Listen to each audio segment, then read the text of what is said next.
বাংলাদেশের চলমান রাজনৈতিক অস্থিরতা, রাজনৈতিক সহিংসতা, বিদ্বেষের রাজনীতি, সেই ব্যাপারটা বাংলাদেশে যেমন প্রতিষ্ঠিত হয়েছে তেমন এবার আনুষ্ঠানিকভাবে বিদেশেও প্রতিষ্ঠিত করা হলো বোধহয়।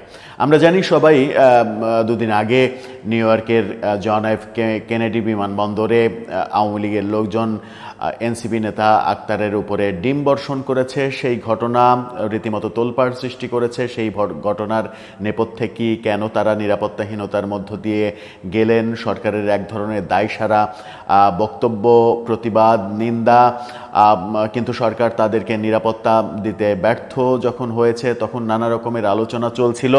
এরই মাঝে আজকে যেটা হলো সেটা হচ্ছে যে গণমাধ্যম নিশ্চিত করেছে এবং এনসিপি নেতা আক্তার নিজেও ভিডিও বার্তায় নিশ্চিত করেছেন যে তিনি নিউ ইয়র্কের একটি আদালতে মামলা করেছেন। সেই ঘটনা তাকে হত্যার উদ্দেশ্যে করা হয়েছিল, এই মামলা করেছেন।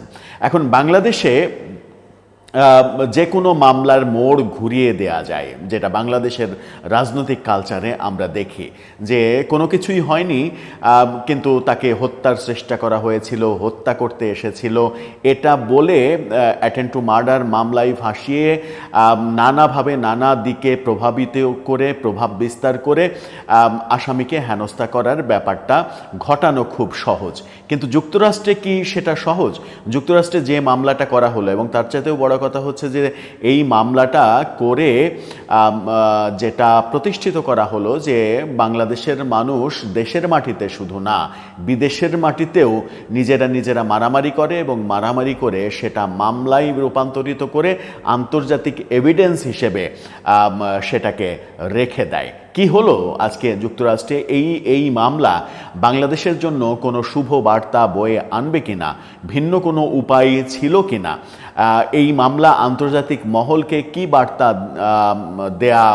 দিল, সেগুলো একটু বোঝার চেষ্টা করবে এই ভিডিওতে। থাকবেন পলিটিক্স টিভির নিয়মিত আয়োজনে।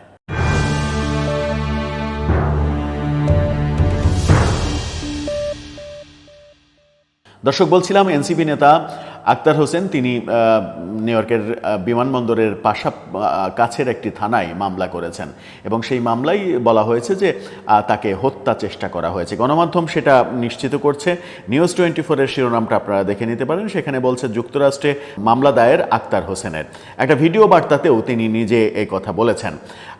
বিস্তারিত খবরে বলা হচ্ছে যুক্তরাষ্ট্রে গিয়ে হামলার শিকার হওয়া আক্তার হোসেন এক ভিডিও বার্তায় জানিয়েছেন, হামলার সময়ে এখানে অবস্থানরত এনসিপি নেতারা ও আমার শুভাকাঙ্ক্ষীরা সেটা প্রতিহত করেন এবং পুলিশের সঙ্গে যোগাযোগ করেন। পরবর্তীতে পুলিশ ও ইনভেস্টিগেটিভ অফিসার আমাদের মামলা দায়ের করার পরামর্শ দেন। যুক্তরাষ্ট্রের পুলিশ নাকি তাদেরকে মামলা করার পরামর্শ দিয়েছে। খুবই ভালো কথা। এরই প্রেক্ষিতে আমি এয়ারপোর্টের যে কাছের থানা রয়েছে সেখানে এসে যারা হামলায় জড়িত ছিল তাদের বিরুদ্ধে হত্যা চেষ্টা ও থ্রেটের মামলা দায়ের করেছি। হত্যা চেষ্টার মামলা করা হয়েছে, মানে তাকে হত্যা করতে এসেছিল তারা, সেটা বলা হয়েছে। আমার মনে হয় যে মামলার সাবজেক্টেই মামলা ঢিসমিস হয়ে যাবে। কারণ নিউ ইয়র্কের মানে আমেরিকার যে বিচার ব্যবস্থা, আমেরিকার যে পুলিশিং ব্যবস্থা আর বাংলাদেশের যে বিচার ব্যবস্থা, বাংলাদেশের পুলিশিং ব্যবস্থা, এটার মধ্যে যে আকাশ পাতাল তফাৎ।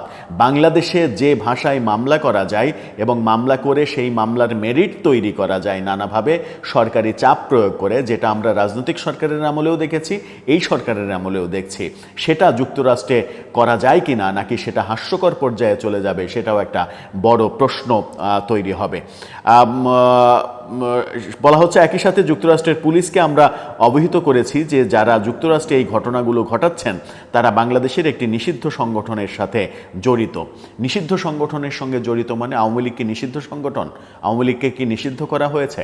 আওয়ামী লীগের কার্যক্রমের উপরে নিষেধাজ্ঞা দেওয়া হয়েছে, আওয়ামী লীগকে তো নিষিদ্ধ করা হয়নি। আর যারা করেছিল তারা আওয়ামী যুবলীগের সদস্য। তারা তাহলে কি এই মামলায় এটা উল্লেখ করা হয়েছে যারা করেছে তারা ছাত্রলীগের সদস্য?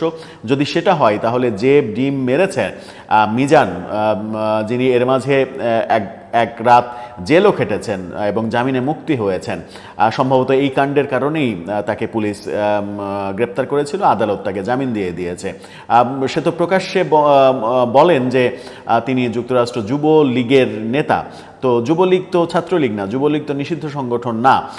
এখানে বলা হলো যে নিষিদ্ধ সংগঠনের সঙ্গে জড়িত, তার মানে হচ্ছে মামলায় এটাও একটা মিথ্যা তথ্য দেওয়া হয়েছে, যেটাও এই মামলায় ধোপে টিকবে বলে মনে হয় না।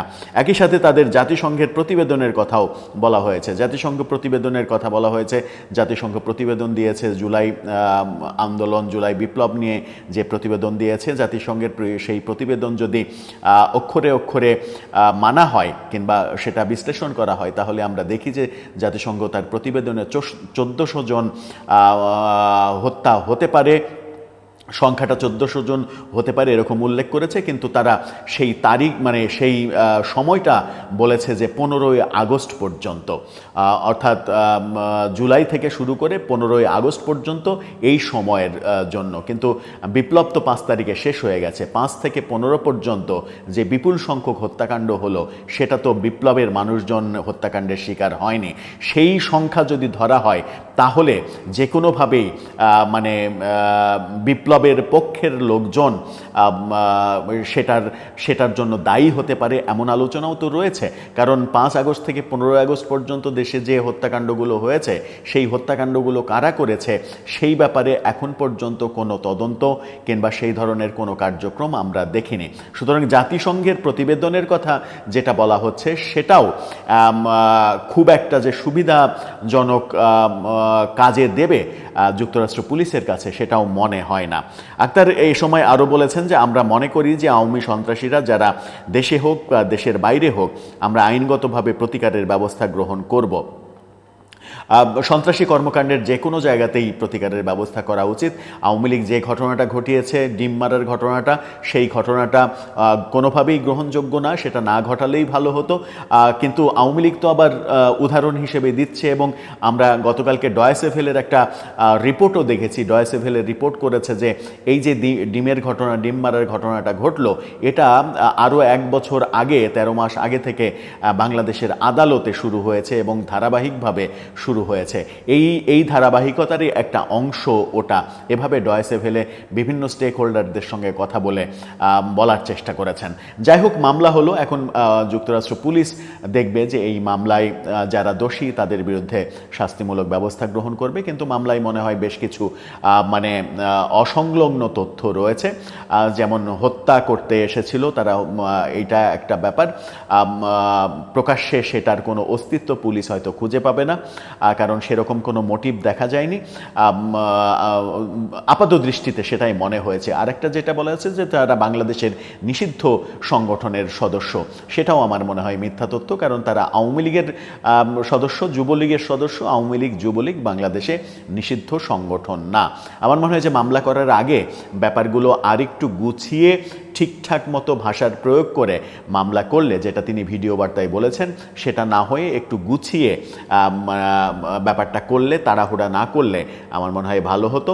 তার চাইতেও ভালো হতো বিদেশের মাটিতে এই যে দেশের মানুষের বিরুদ্ধে মামলা, এবং এই মামলার মাধ্যমে আন্তর্জাতিক পরিমণ্ডলে ইনফরমেশনটা দেয়া যে আমাদের দেশের রাজনৈতিক দলগুলোর মধ্যে এই ধরনের মানে সাংঘর্ষিক ঘটনা, এটা আমরা দেশের গণ্ডির মধ্যে সীমাবদ্ধ রাখতে পারিনি, এটা দেশের বাইরে ছড়িয়ে যাচ্ছে। দর্শক, এই ব্যাপারে আপনার মন্তব্য জানিয়ে লিখতে পারেন আমাদের কমেন্ট বক্সে।